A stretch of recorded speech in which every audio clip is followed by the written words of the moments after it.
Salut! Astăzi am făcut ciorbă de perișoare. Dacă vă place rețeta mea, vă rog mult să-mi dați un like și să vă abonați, mă ajută foarte mult.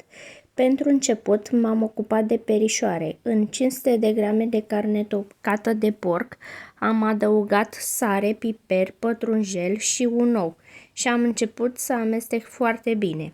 Am format apoi perișoarele una câte una până am terminat toată carnea tocată.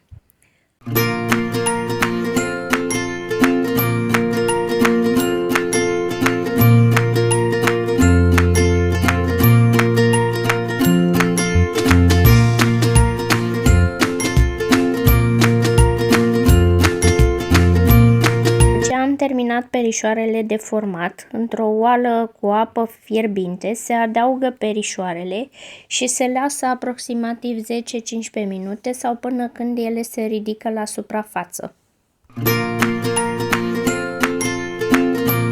Cât timp se fierb perișoarele, ne ocupăm de legume. Punem vreo 4 litri de apă într-o oală încăpătoare în care adăugăm legumele ca să se fiarbă. Eu am folosit legume congelate și anume un morcov, țelină, păstrânac, pătrunjel, rădăcină. Toate au fost tăiate cu bulețe și puse în congelator. După aproximativ 10 minute de când au început să dea în clocot legumele, adăugăm perișoarele peste legume. Mie îmi place să fac perișoarele înainte în apă și apoi să le adaug peste legume, deoarece carnea este grasă, își lasă grăsime. După vreo 10 minute, în timp ce fierbe și legumele și perișoarele, mai adăugăm frunze de țelină, am adăugat eu, și ardei gras tocat mărunt. Se mai amestecă în ciorbă foarte bine, se adaugă o linguriță de bulion.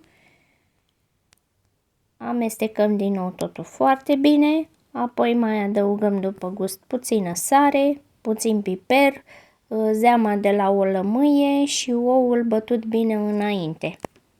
Se oprește focul, se gustă, se amestecă, mai adaug la sfârșit puțin pătrunjel. Aceasta a fost rețeta mea, vă urez poftă mare!